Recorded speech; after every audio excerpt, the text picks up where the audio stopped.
많은 분들이 생각하기에 성경은 믿을 만한 기록이 못 된다 이렇게 생각하시는 분들이 있습니다. 네, 그리고 오늘 죄송합니다. 네, 우리 김용 아버님이 정말 오랜만에 오셨네요. 네, 우리 한번 박수로 한번 환영하겠습니다. 네.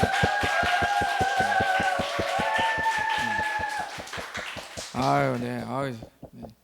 이게 집중이 안 될 것 같아요. 환영을 안 하면은 제 눈에 딱 들어왔는데. 너무너무 반갑고 너무 감사합니다. 어떤 분들은 성경을 생각하면서 비그리스도인이나 아직 교회를 다니지 않는 분들 또는 아직 의구심이 있는 분들은 아직 21세기에도 이런 신화적 이야기를 믿는 사람들이 있나? 라고 생각하실 수 있습니다. 과연 그럴까요? 제가 좀 몇 가지 말씀드리겠습니다. 여러분, 성경이 고문서잖아요. 아시죠? 고대 문서잖아요. 우리가 보통 어떤 성경이 아니고서라도 일반 고대 역사 기록물이라고 치더라도 우리가 보통 역사 기록물을 확인할 때 그 내용이 믿을 만한 사실인지 평가하기 위해서는 크게 두 가지를 확인을 합니다. 그것은 첫 번째, 사건과 사건을 기록한 책 사이의 기간이 얼마나 되는지를 확인합니다. 예를 들어서 제가 김민구 전사님과 식사하면서 나눈 이야기를 내일 제가 기록해 놓는 것과 50년 뒤에 기록해 놓는 것과 어떤 게 정확하겠어요? 내일 기록해 놓은 게 정확하겠죠. 이렇게 역사적 어떤 일어난 사건과 그 기록 사이의 기간을 보는 것이 첫 번째 역사 기록물 확인법입니다. 그리고 두 번째는 그 사건을 기록한 사람이 신뢰할 만한 사람인지를 확인하는 겁니다. 만약에 오성현 목사의 이야기를 우리가 나눈다고 할 때, 기록한다고 할 때 저에 대한 기록을 가장 정확히 할 수 있는 사람이 누구죠? 사모님이죠. 사모님이 저를 기록한다면은 제가 입에 담지 못할 것까지도 사모님은 거기에 아주 낱낱이 아마 다 기록할 겁니다. 의정부에 있는 모든 도서관을 할애하기도 모자랄 만큼 많이 해놓을 겁니다.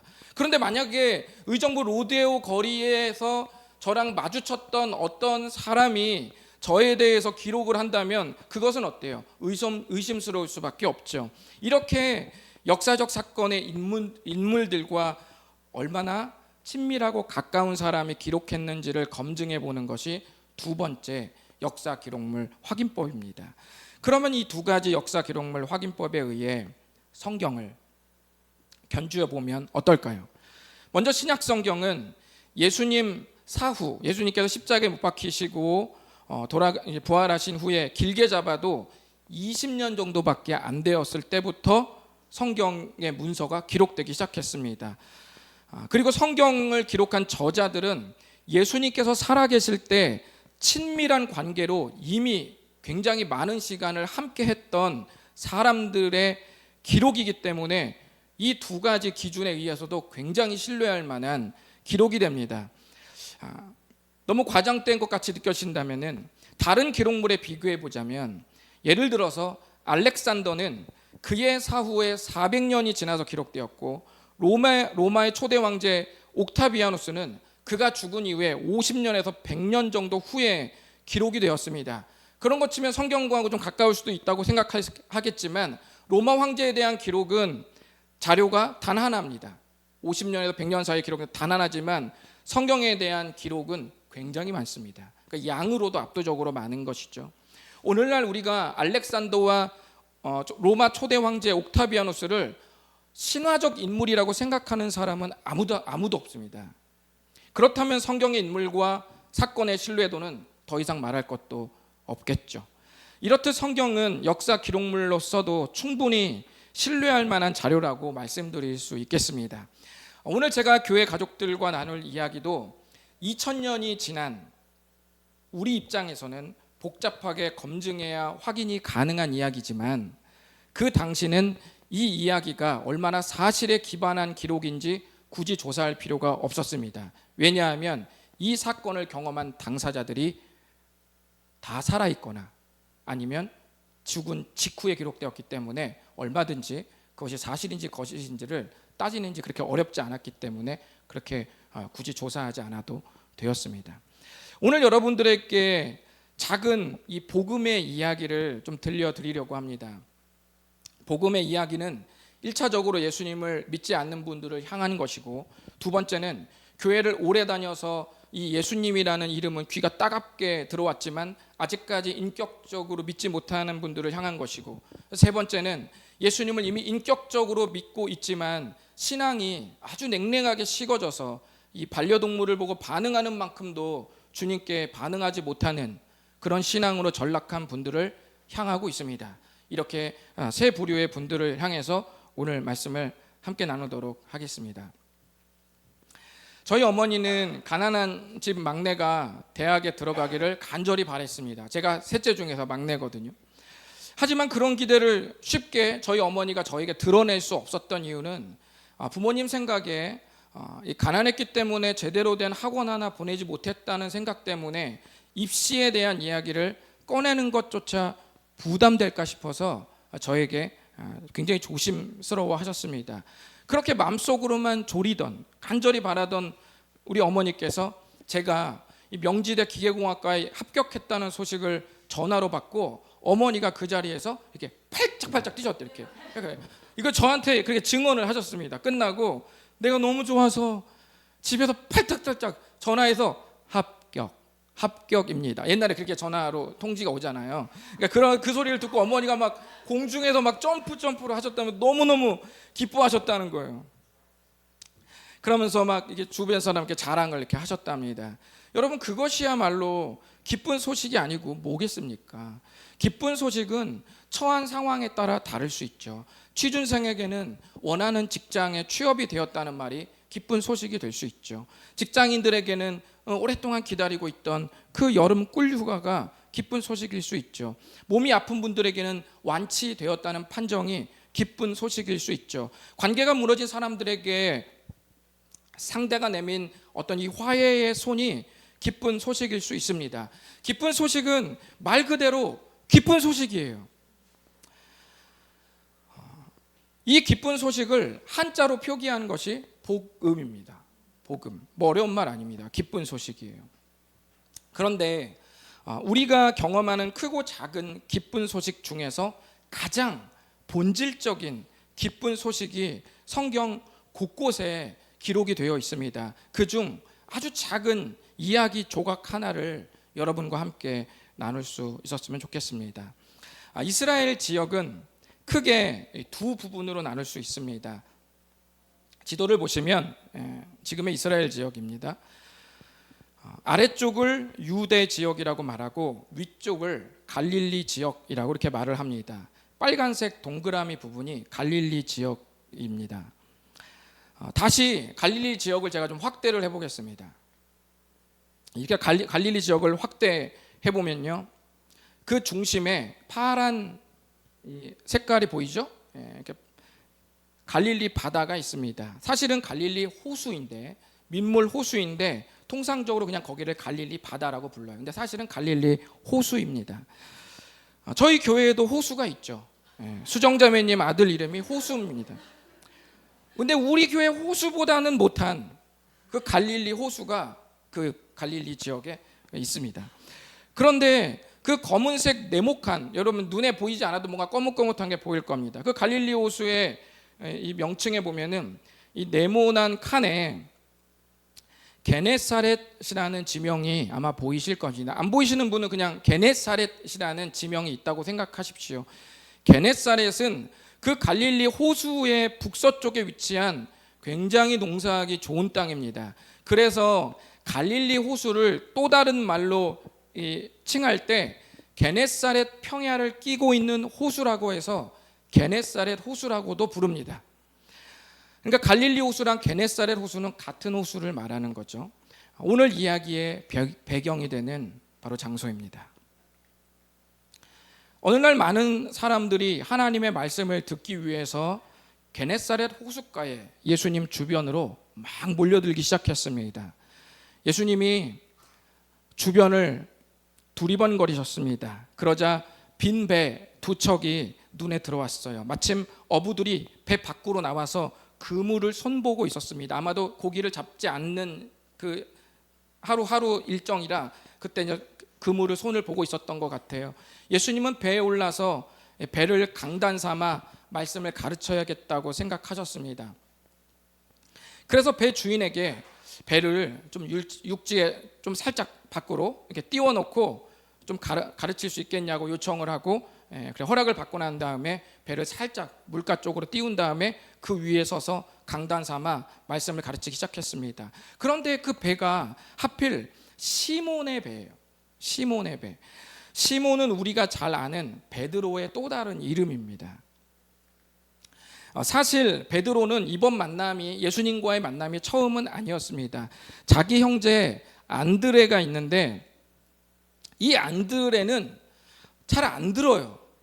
그래서 이 안드레가 먼저 예수님을 만난 다음에 너무 좋아가지고 베드로를 찾아가서, 그러니까 형제죠, 베드로를 찾아가서 내가 예수님을 만났다. 그분이 우리가 그동안 기다리던 그 구원자 같아. 제발 함께 가자 했는데 베드로가 안 간다고 했거든요. 근데 안드레가 안 들어. 그래 계속 가자는 거예요. 그래서 결국 안드레가 자기 형제인 베드로를 잡고 데리고 결국 예수님께로 그렇게 왔습니다. 이렇게 시몬을 끌고 예수님께로 데려가니까 예수님께서 시몬을 보시고 내가 너를 이제부터는 게바라고 부르겠다라고 이렇게 말씀하셨어요. 이름을 좀 하나 더 하신 거죠. 이는 그의 생애가 어떻게 거룩하게 역전될지를 암시하는 이름이었어요.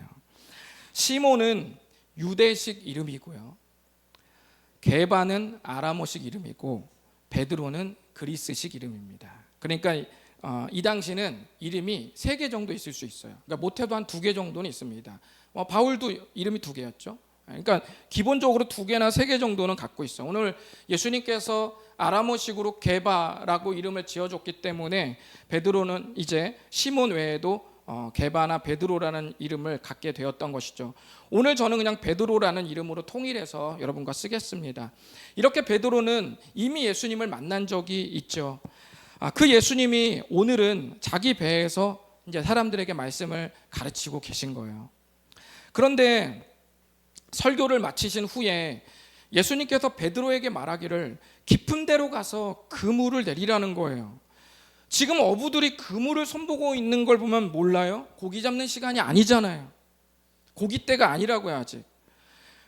우리는 예수님께서 평생 어부일에 매진했던 베드로에게 고기 잡는 일을 조언하고 있는 이 아이러니를 보고 있습니다. 마치 제가 우리 바이올린을 연주하는 우리 박세희 집사님한테 바이올린을 가르치는 것과 똑같은 정서라고 생각하시면 됩니다.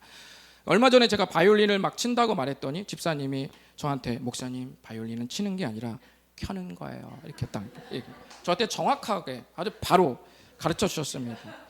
저는 바이올린에 대해서 아무것도 몰라요. 나는 아무것도 아니고 아무것도 모릅니다.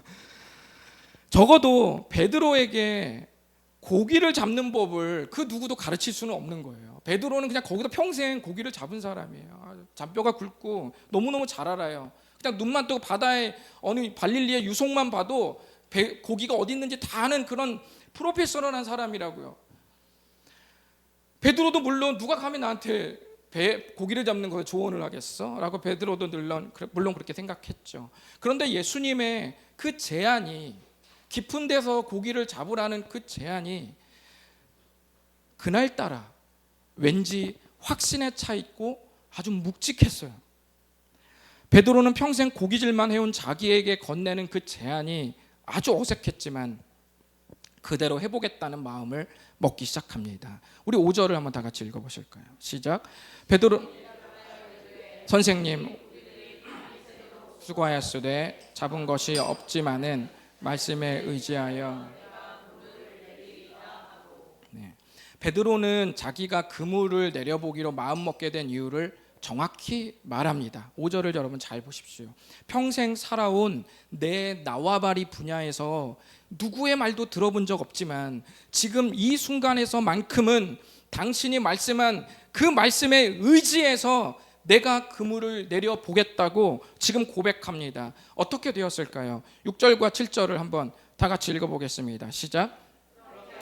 고기를 잡은 것이 심이 많아 그물이 찢어지는지라 이에 다른 배에 있는 동무들에게 손짓하여 와서 도와달라 하니 그들이 와서 2배의 즈음에 잠기게 되었더라. 이 시간에 도저히 고기가 잡힐 시간이 아닌데 그물이 지금 찢어질 만큼 막 잡히기 시작했고, 한 배로도 모자라 2배에 채웠는데 심지어 그 2배 자체도 가라앉을 지경일 정도로 아주 많이 잡혔습니다.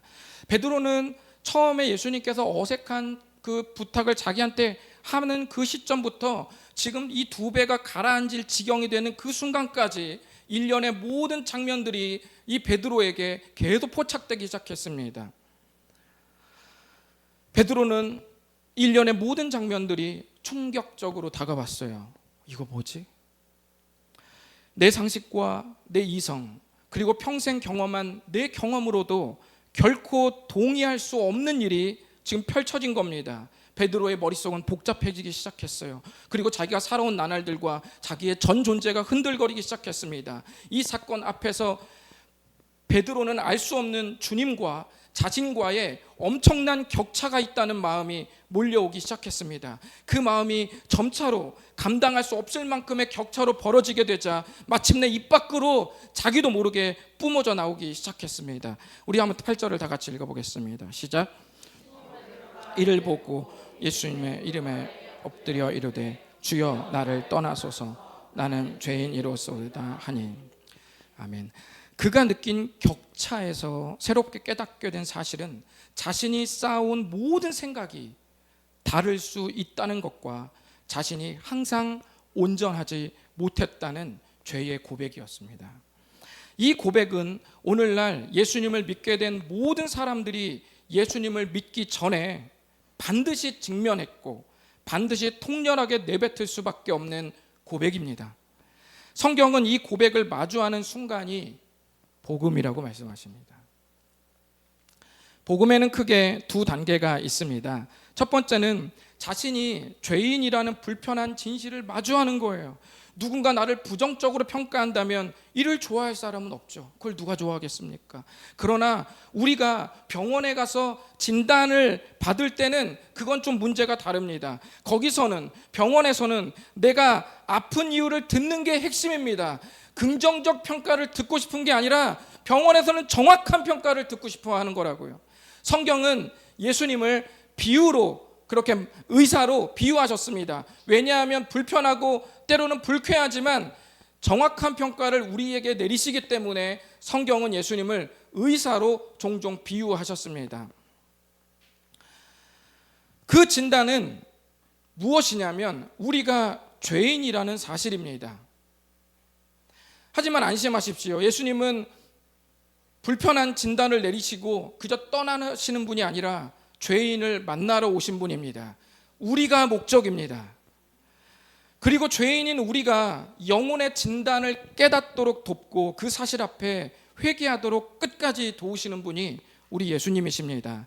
이 진단이 우리에게는 아프지만 통렬하게 받아들인 후 예수님께서 당신을 위해 하신 일을 믿는 사람이 새로운 삶을 시작할 수 있게 된다는 그 확신, 그것을 갖게 하는 것이 바로 2번째 단계라고 생각하시면 됩니다.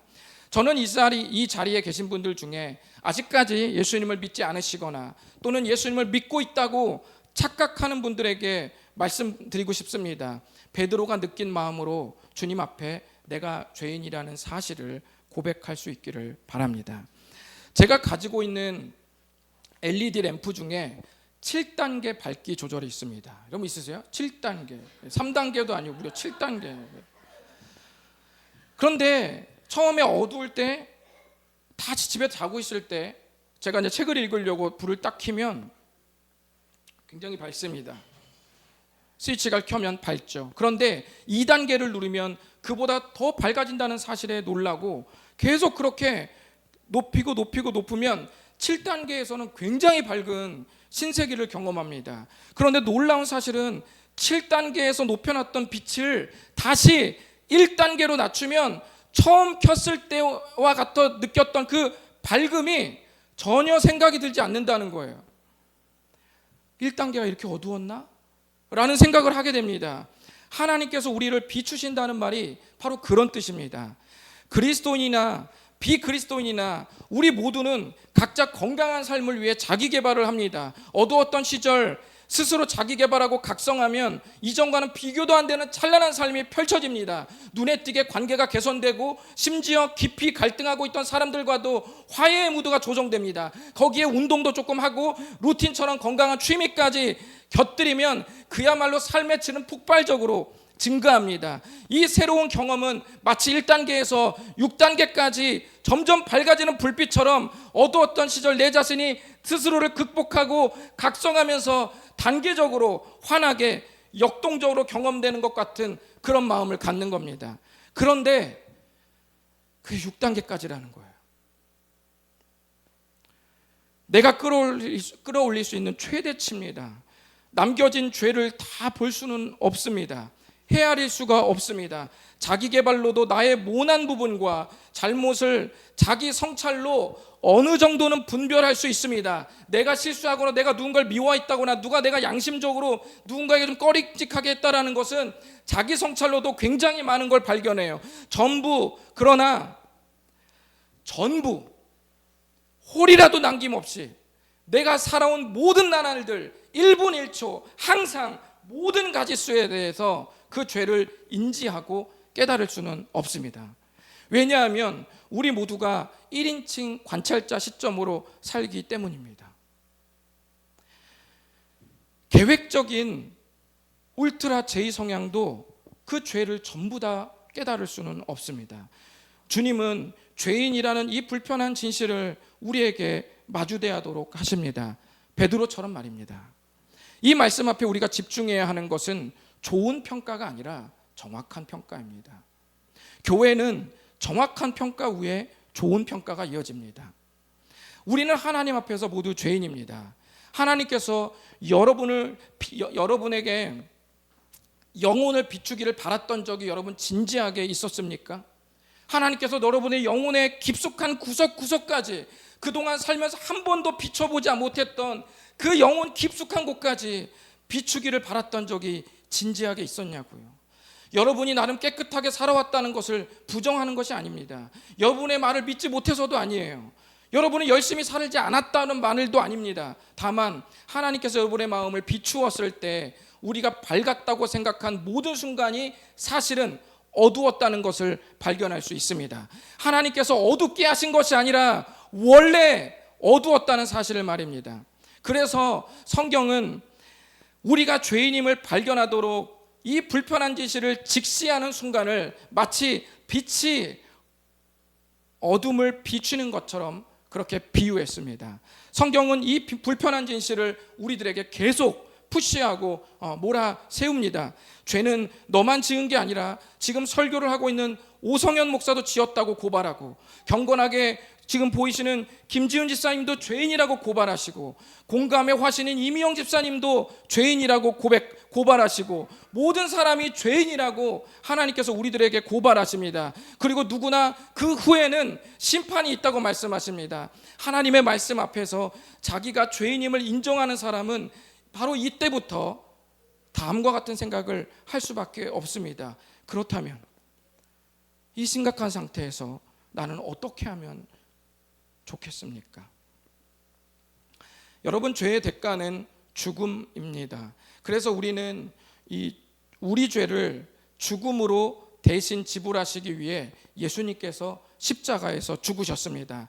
갈라디아서 1장 4절에 말씀하기를, 성경은 예수님의 죽으심이 우리 죄를 대속하기 위해서라고 분명히 말씀하셨어요. 대속은 대신 값을 지불한다는 뜻이에요. 원래 그 값은 우리가 하나님 앞에 청산해야 될 죄값입니다. 그런데 예수님께서 십자가에다 죽어주셔서 우리가 갚아야 될 지불될 값을, 죄값을 대신 지불했다고 그렇게 말씀하십니다. 여러분이 해결할 수 없는 죄의 문제를 예수님께서 죽으심으로 대신 죄값을 지불하셨습니다. 이 사실을 믿는 사람이 죄의 문제에서 해결됩니다.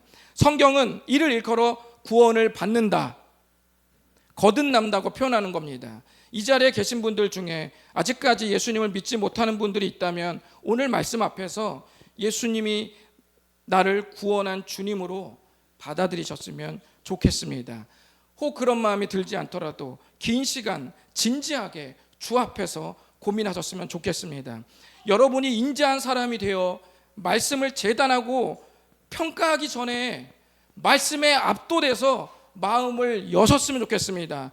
하나님 앞에서 무장을 해제하시고 마음을 여십시오.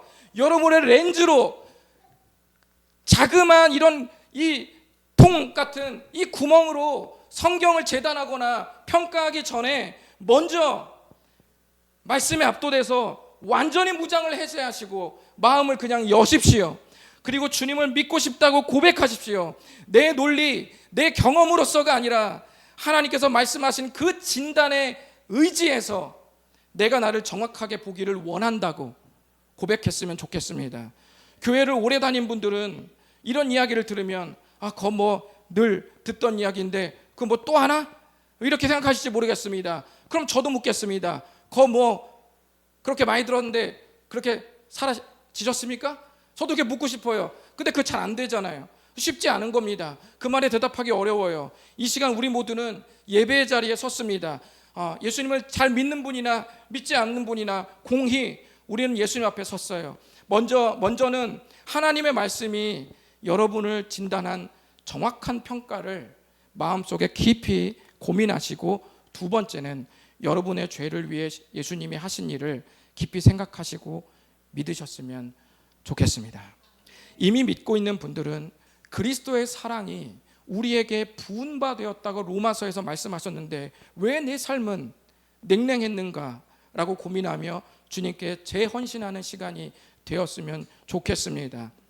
혹시 2007년에 방영했던 시간을 달리는 남자라는 프로그램을 아시는지 모르겠습니다. 시간을 달리는 남자라는 프로그램에서 다음과 같은 설문을 했습니다. 2030 대상으로 해서 300명에게 이렇게 물었습니다. 과거로 시간을 돌려서 젊은 시절 너의 엄마를 만난다면 꼭 해주고 싶은 말 베스트 5를 조사했어요. 이런 설문에 대해서 우리 게스트 남자 배우들이 이런저런 막 우스갯소리도 나누고 조금 감동도 하면서 이 베스트 5를 보면서 막 이렇게 우스갯소리를 하다가 사회자가 문득 게스트로 참여한 남자 연예인들에게 직접 묻습니다. 만약 과거로 돌아가 여러분의 젊은 시절 엄마에게 하고 싶은 말이 있다면 무슨 말을 하겠느냐고 그렇게 물었습니다. 돌아가며 이 질문에 대해 대화를 나누다가 정형돈 차례가 왔습니다. 정형돈은 무뚝뚝한 경상도 남자로 유명합니다. 원래 자기 집안은 가족 얘기를 거의 하는 편이 아닌데 용기를 내어서 과거로 돌아갔다고 가정하고 젊은 시절 엄마에게 다음과 같은 고백을 했습니다. 엄마, 이거 진짜 잘 들어. 길어. 잘 들어야 돼요. 40에 엄마가 고혈압으로 크게 쓰러지십니다. 그리고 3년마다 고혈압으로 쓰러지시거든요. 그 사이사이에 쓸개, 자궁, 맹장을 떼어내요. 잘 생각해야 돼요, 엄마. 그리고 50대부터는 당뇨와 고혈압으로 고생하시고 60대에는 심근경색으로 굉장히 고생을 많이 하십니다. 그리고 60 중반부터는 이제 인공관절 쪽으로 수술을 많이 하세요. 그리고 70대에는 뇌졸중으로 쓰러지십니다. 그러면서 마지막에 울먹이며 이렇게 말합니다. 이거를 다 견딜 수 있으시다면 또 저를 낳아주세요. 제가 잘 보필할게요. 엄마가 아들인 정형돈의 말을 듣고 만약 엄마가 이 자리에서 다시 선택할 수 있다면 엄마가 정형돈에게 뭐라고 말할까요? 엄마는 너를 낳아서 너를 다시 만나기 위해서라도 다시 어리석은 선택을 할 것이라고 고백하지 않겠습니까? 이 자리에 있는 우리 엄마들에게 묻겠습니다. 제 생각이 틀립니까? 지금 여러분 앞에 있는 아들과 딸을 위해 기꺼이 그 선택을 하지 않겠어요? 예수님께서 만약 시간을 거슬러 올라가 다시 우리를 위해 극한의 고통을 겪을 십자가의 사명 앞에 서신다면 예수님께서 우리를 향해 뭐라고 말씀하실까요? 너희를 구하기 위해 나는 다시 사랑의 눈이 먼 선택을 할 것이라고 말씀하지 않겠습니까? 만일 구원받아야 할 사람이 너 하나뿐이라고 할지라도 내가 마땅히 그 십자가를 지실 것이라고 말씀하지 않으시겠습니까? 인자가 온 것은 섬김을 받으려 함이 아니라 도리어 섬기려 하고 자기 목숨을 많은 사람의 대속물로 주려 함이니라. 예수님께서 시간을 거슬러 십자가 앞에 선다 하더라도 100번 아니 1000번 아니 10,000번을 돌아가서 다시 선다 할지라도 이 마가복음 10장 45절의 말씀은 변치 않고 또다시 우리 앞에 기록될 것입니다. 우리 하나님께서 다음과 같이 말씀합니다. 여인이 어찌 그 젖먹는 자식을 잊겠으며 자기 태에서 난 아들을 긍휼히 여기지 않겠느냐. 그들은 혹시 잊을지라도 나는 너를 잊지 아니할 것이며 내가 너를 내 손바닥에 새겼다 말씀하십니다. 하나님 앞에 홀로 독대해 보신 적 있으십니까? 여러분이 일부러 고독자가 되어서 하나님 앞에 여러분의 영혼을 내어 맡기고 고독한 그 순간에 주님과 홀로 독대해 본 적이 있으시냐는 말입니다. 주님이 여러분에게 죄인이라는 불편한 진실을 진단하실 때 여러분은 기분이 어떠셨습니까? 불편하셨습니까? 그러나 복음은 거기서 끝나지 않습니다. 내가 죄인이라는 사실을 고백하고 인정하면 자연스레 예수 그리스도의 십자가가 마음속에 묵상됩니다. 그리고 어느 날 2000년 전 일어났던 그 사건이 반드시 믿어집니다. 그날 여러분은 요한복음 1장 12절의 말씀대로 하나님의 자녀가 됩니다. 예수님께서 베드로에게 이렇게 말씀하셨습니다. 예수께서 시몬에게 이르시되 무서워하지 말라. 이제후로는 네가 사람을 취하리라. 평생 고기만 낚던 베드로의 삶을 이끌어 이제 예수님과 함께 절망의 바다에서 허우적대는 사람들을 구원하는 위대한 삶으로 안내하시겠다는 그 비전을 주님이 주셨습니다. 여러분, 죽게 낚인 인생은 결코 후회함이 없습니다. 이 말씀 앞에서 진지하게 평생 고민해 보시고 예수님을 믿을 수 있기를 바라겠습니다. 우리 반주 나가주시고요. 우리 다 같이 나의 예배를 받으소서라는 찬양을 드리며 주님께 나아갔으면 좋겠습니다.